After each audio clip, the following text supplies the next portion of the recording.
Welcome to the European Parliament in Brussels. Europe has just elected its representatives for its House of Democracy. But how does this House actually work? In the next few minutes, we'll try to find out. I'm joined here in the studio by Michaela Del Monte, working at the European Parliament Research Service, also known as EPRS, which is the internal think tank of the European Parliament, providing its members with policy analysis. Hello, Michaela. Thank you for joining me here in the studio. So before we start talking about elections, maybe you can tell us a little bit, why does the Parliament actually need its own research service? Because we provide facts, figures, analysis, research to serve this institution. The motto of EPRS is empowered through knowledge, and it gives the idea that we can help them in the daily work as politicians. We are totally objective and bipartisan, which means that we don't take any political stand, and we serve any members of parliament regardless of their political affiliations. Maybe you can explain a little bit what just happened. How does it work? So how do so many countries vote and elect their members to the same institution? Yes, what just happened is the election. We elected 720 members, which is a little bit more than the previous term, 15 more precisely. And this increase was decided in order to take into consideration the changes in population in some member states. Now, these members have arrived to the parliament, and they will start working. Of course, this is different members for different member states, always because the population of the member states is different. So you have some bigger member states like Germany, which has 96 seats, and you have smaller member states like Luxembourg or Malta, which have the smallest ones, which have 6 seats. When do they actually start the new term of the mandate? Officially, the first constitutive session of this parliament starts on the 16th of July. At that time, all the members will move to Strasbourg for that session, and this is a key moment, not only because it's a constitutive session, but because the parliament will have to elect its president, vice president, 14 vice president, and quaestor. And this is important because not any other business can be dealt with before the parliament elects its own president. And until the president is elected, there is a lot happening in Brussels too. So first of all, it's for the member states to communicate to Parliament the official name of the people who have been elected. Then once they arrive in Brussels, they will have to find out which political group they belong to. So in order to create a political group, we need at least 23 members, and coming from at least a quarter of the member states, which means 7 member states. Because in Parliament, members sit along their political affiliation, not along their national delegation. This is also very important. And then the second, of course, they will start the discussion, and officially they will have the political group until the 15th of July to communicate the name of the political group and the size of the political group. And one more thing they will have to decide on is the parliamentary committees. So how does that work?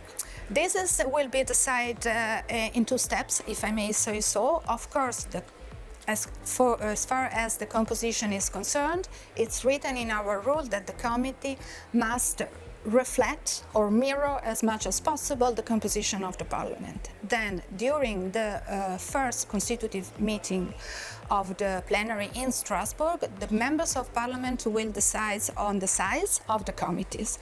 And then the following week, the 3rd week in July, all committee will meet and will elect what is called the bureau of the committee, which is the chair and the vice chair. And then how do they fill the committee with members of parliament? Well, as I said, it's a political bargain.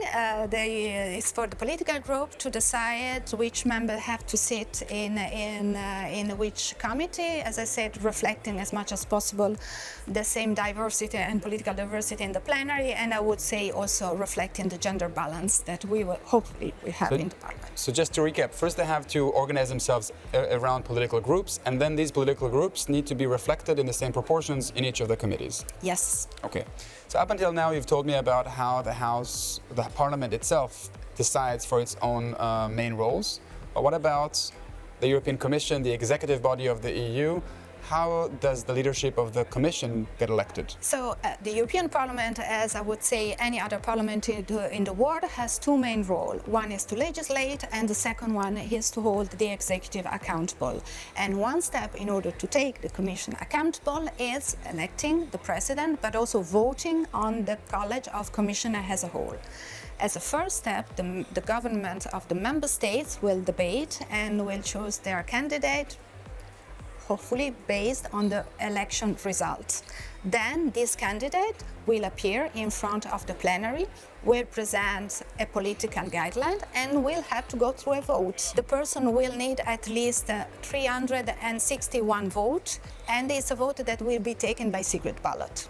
So it's a secret ballot by the members of the European Parliament to decide on the president of the European Commission. Yes. And then the president needs a College of Commissioners. Yes, that's the second step. Again, the member state will step in, they will propose a candidate.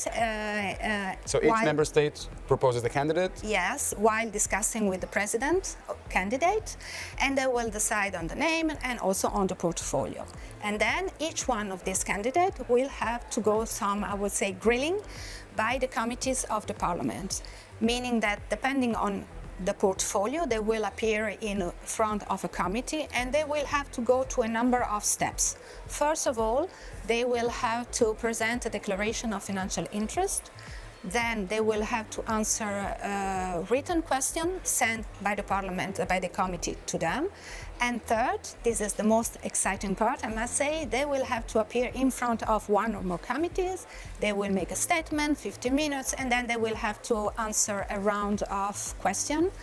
And then, if everything goes smoothly, we will have a vote in plenary on the college as such.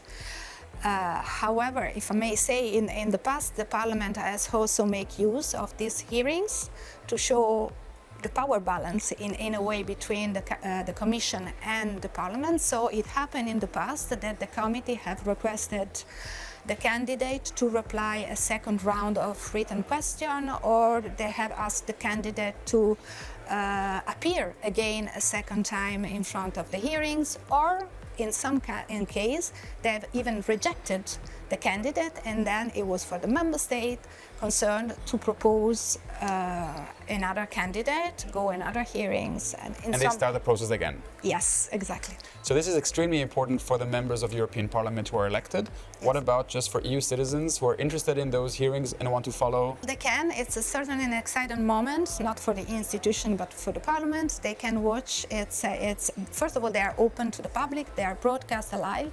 And it's also interesting moment in general because you can see the committee, they are trying to make the candidate commissioner promise and make some commitment for the future political guidelines of the commission. So the hearings will not only decide and vet during those grillings, but also try to squeeze some yes, some requests and some requests by the committee and by the Parliament. Thank you very much, Michaela. This is definitely an exciting time to be a member of the European Parliament with so much at stake and files as diverse and crucial as the ones we have on the agenda today. So, fortunately, the members of the European Parliament are equipped with resources in order to live up to the challenge and excel in their legislative work. And one of these resources is the European Parliament Research Service, which has produced this video for new members of Parliament, but also for European citizens who wish to learn more about their EU democracy.